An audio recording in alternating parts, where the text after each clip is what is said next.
नमस्कार, आप देख रहे हैं टीवी9 मध्य प्रदेश छत्तीसगढ़। मैं हूं आपके साथ अनुभा सिंह। इस साल के अंत में 3 राज्यों में विधानसभा चुनाव होने वाला है और इन 3 राज्यों में से 2 राज्यों में कांग्रेस की सरकार है, राजस्थान और छत्तीसगढ़। मंगलवार को कांग्रेस के सामने 2 मुसीबतें खड़ी हो गई। राजस्थान कांग्रेस कलह पूरा जग जाहिर है। राजस्थान में पूर्व डिप्टी सीएम सचिन पायलट अनशन पर बैठ गए हैं, तो वहीं दूसरी ओर छत्तीसगढ़ के स्वास्थ्य मंत्री टीएस सिंहदेव ने एक बार फिर से ऐसा बयान दे दिया जिससे छत्तीसगढ़ की सियासत में भूचाल आ गई। चलिए पहले आपको बताते हैं टीएस सिंहदेव ने ऐसा क्या कहा।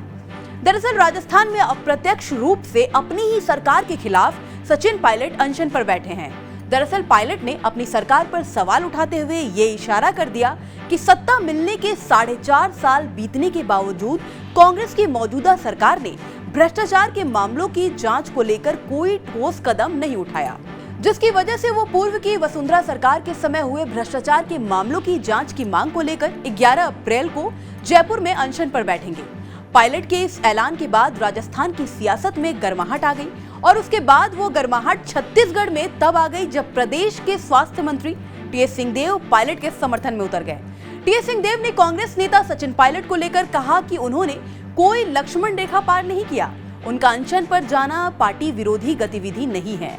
उन्होंने जनता से वसुंधरा राज्य सरकार में हुए भ्रष्टाचार की जांच कराने का वादा किया था, लेकिन वो ऐसा नहीं कर पाए। ऐसे में सचिन पायलट को लगता होगा कि चुनाव के समय वो मतदाता को क्या जवाब देंगे।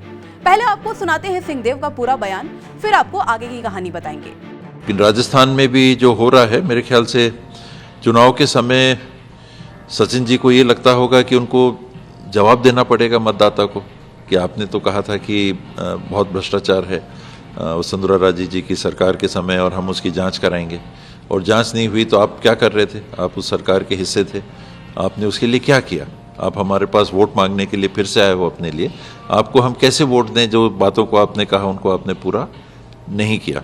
हो सकता है इन परिस्थितियों में उनको लगा हो कि मैं अपनी आवाज़ उठाऊँ। वो सरकार के खिलाफ रिवोल्ट मैं नहीं देख रहा हूँ, वसुंधरा राजे जी के खिलाफ जांच होनी चाहिए, इसके लिए उस बात को वो उठा रहे हैं। तो सुना आपने कैसे सिंहदेव पायलट का साथ देते हुए नजर आ रहे हैं। एक तरफ जहां सिंहदेव पायलट का साथ दे रहे हैं, तो वहीं दूसरी तरफ हाल ही में कांग्रेस के दिग्गज नेताओं में शुमार छत्तीसगढ़ के मुख्यमंत्री भूपेश बघेल का बयान भी सामने आया था, जिसमें प्रदेश के मुख्यमंत्री भूपेश बघेल ने राजस्थान के मुख्यमंत्री अशोक गहलोत का जमकर साथ दिया और गहलोत को सुलझा हुआ नेता बता दिया।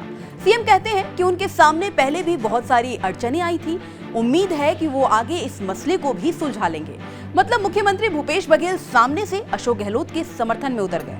राजस्थान और छत्तीसगढ़ दोनों ही राज्यों में कांग्रेस के अंदर अंतर कलह जग जाहिर है। राजस्थान की बात करें तो गहलोत और पायलट, और छत्तीसगढ़ की बात करें तो भूपेश बघेल और सिंहदेव। और एक बार फिर भूपेश बघेल गहलोत का समर्थन करके और सिंहदेव पायलट का समर्थन करके कांग्रेस की मुश्किलें बढ़ा दी।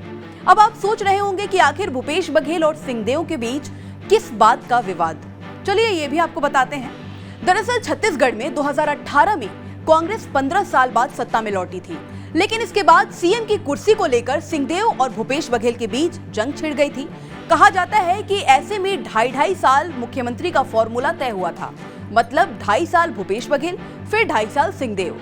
इसके बाद भूपेश बघेल के सिर सत्ता का ताज सजा, लेकिन 2.5 साल सीएम वाला फॉर्मूला छत्तीसगढ़ में लागू नहीं हुआ। साथ ही आपको ये भी बता दें कि हाल ही में सिंहदेव का एक बयान सामने आया था, जिसमें उन्होंने विधानसभा चुनाव लड़ने से इनकार कर दिया था और कहा था कि जनता के मन से वो चुनाव लड़ेंगे, जनता जैसा चाहेगी वैसा करेंगे। टीएस सिंहदेव कांग्रेस के सबसे वरिष्ठ नेताओं में से एक हैं। सिंहदेव का सरगुजा राजघराने से रिश्ता भी है। वो इस राजघराने के 118वें राजा है। लोग उन्हें टीएस बाबा कहकर बुलाते हैं। उन्हें पसंद नहीं कि उन्हें कोई राजा साहब कहकर बुलाए। सरगुजा राजघराने की कई पीढ़ियां कांग्रेस से जुड़ी हैं। सिंहदेव फिलहाल राज्य के स्वास्थ्य मंत्री हैं।